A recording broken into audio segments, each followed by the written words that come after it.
Hello, welcome to Libra Philippines. So, ito yung reading natin for Libra, Sun, Rising, Venus, Jupiter, Libra. Take only what resonates. Sa mga hindi pa nakaka-subscribe dun sa ating other channels, ito na lang po yung details para doon. So, sana i-subscribe niyo ako. So, let's start. For Libra, Sun, Rising, Venus, Jupiter, Libra. Sana mag-comment kayo dyan guys sa baba. Sobrang na-appreciate ko yan guys. Yung pagka-comment ninyo. So, ako nga po pala si Madam P. Yan din yung aming Facebook page. P as in princess. So, i-subscribe nyo na lang din ako dun sa aming, or i-follow sa aming Facebook page, Madam P. TikTok, Unipri, or Unicorn Princess Tarot, yan yung i-search mo. By the way, merong nagpapanggap na ako, nag-fake TikTok yun, or ginagamit niya ako para makapang-scam. So, kayo maniniwala sa kanya. Unipri Libra, yun yung kanyang TikTok account. So, of course, hindi ko alam in the future kung may mga madadagdagan pa ba. So, just so you know, isa lang yung TikTok ko. Dalawa pala, yung isang Unicorn Princess Tarot, tapos yung para sa band namin, Bandang Sibol. Yun lang yung aking TikTok. You do have here panalangin.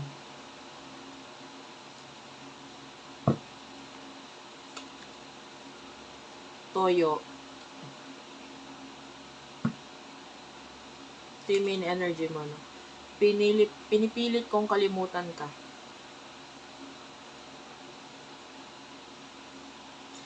Well, ang main energy mo,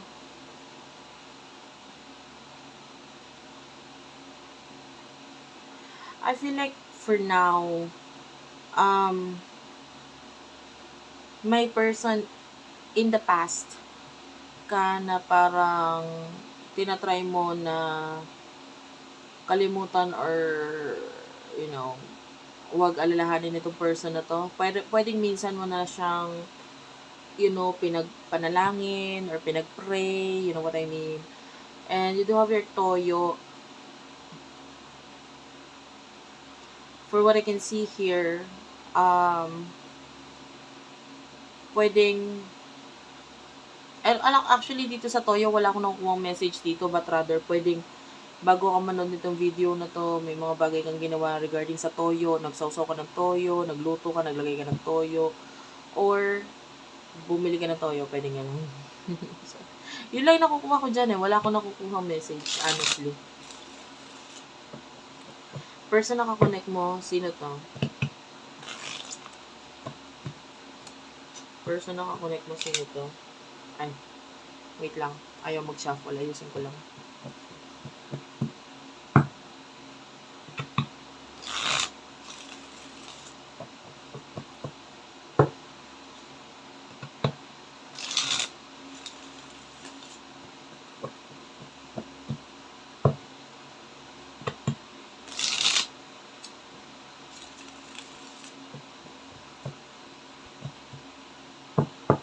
Okay.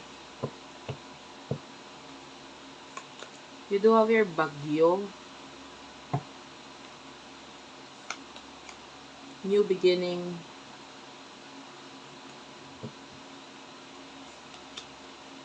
Hindi pa tapos.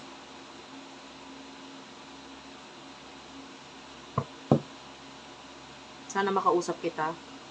At the bottom of the deck. This could be a person in the past. Pwedeng nag-end yung sa inyo na hindi okay. Or may mga naging problem. And I feel like itong person na to, pwede may mga ginagawa siya or nagfo-focus siya ngayon sa mga new beginnings niya. Medyo marami siyang problema ha. Hindi siya okay. And yung sa inyo, pwedeng iniisip niya, hindi pa ito okay or hindi pa tapos yung sa inyo. Actually, gusto niya pa nga makipag-communicate. Gusto ko pa niya makita, makausap. So, para sa kanya, hindi pa totally over. Okay? Kung ano man yung meron sa inyo. Feeling niya madudugsungan or magkakaroon pa ng second chances. Pwedeng ganon. Kahit hindi yung mismong relationship, yung pagkikita. If ever na may naging relasyon sa inyo in the past. So, ano yung emotion ninyo sa isa't isa? For Libra, Sun, Rising, Venus, Jupiter, Libra, emosyon. In the near future. In the near future. Sa inyong dalawa, na emosyon ninyo. You do have your saranggola.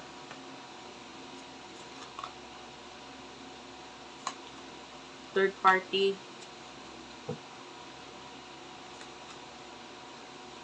Hindi ako titigil.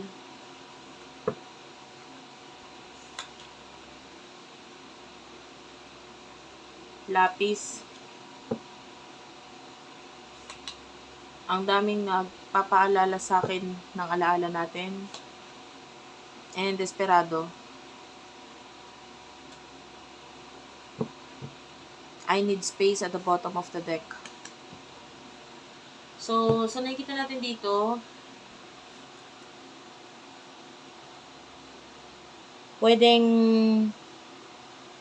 currently, emotions mo para sa taong to, mas napapansin mo kasi yung connection na involved dito sa inyong connection na ito eh. So, kung ikaw may third party or third person, kung nasa iyo man yun, kung nasa iyo yun, pwedeng yun yung focus mo sa ngayon, yung third party na yan. Kung nasa side naman niya, pwedeng yun rin yung nakikita mo. Yung kumbaga parang, naalala mo tong person na to, pero parang as much as possible, parang gusto mo na ng kalimutan. Pinipilit mo kalimutan because nandun yung respeto mo sa third party eh. Parang alam mo na hindi pwede tong connection na to. Kaya, yung out of respect dito sa third party na ito, na involved, pinipilit mo na lang kalimutan yung tao. Pero deep inside, alam mo na hindi mo basta-basta makalimutan na itong taong ito. Regarding naman sa emotions niya, para sa'yo,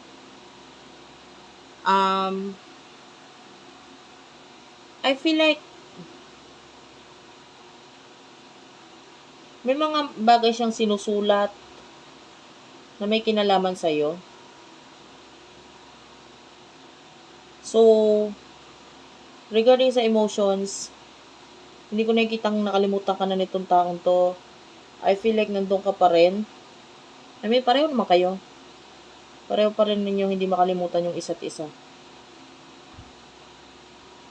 So, pwede may mga sinusulat siya na may kinalaman sa'yo. For example, pangalan mo, kung mahilig magsulat ng person na to, pwedeng yun. May kinalaman sa sinusulat niya, writing a book or whatever. Or pwedeng, kanta. Yan, kung nagsusulat siya ng kanta.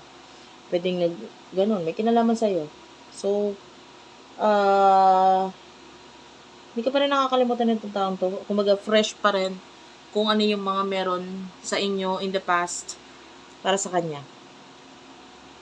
And,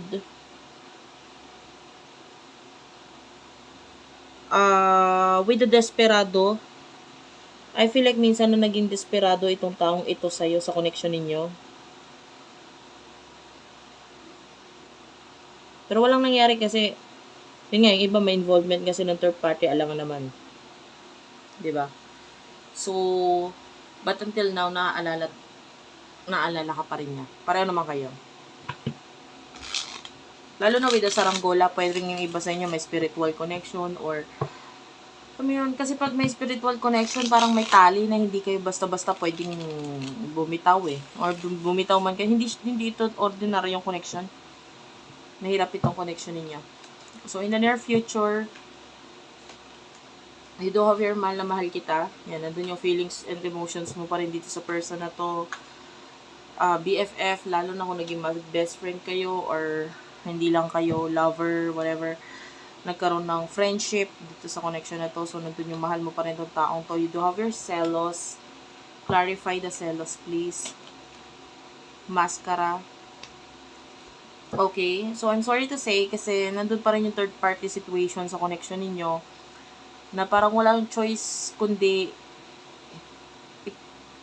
with the mascara itago kung ano man yung emotions dito sa isa't isa. But you do have here to lie. But nandun pa rin yung connection ninyo kahit magkalayo kayo ng person na ito. Kaya lang nandun yung pila. Kumbaga alam mo yun, sa connection na ito parang kailangan mong pumila, or kung nasa sayo yung relationship, kailangan niyang pumila. Kailangan i-wait for your turn. Hindi pa nga tayo pwede ngayon eh. So in the future, nakikita natin, nandun pa rin yung nandun yung gusto nyo pa rin yung isa't isa, kaya lang hindi pa pwede kayong dalawa. Okay? But the love is still there. Hindi ko nakikita nawawala. Thank you for watching, guys. I love you all, and bye-bye.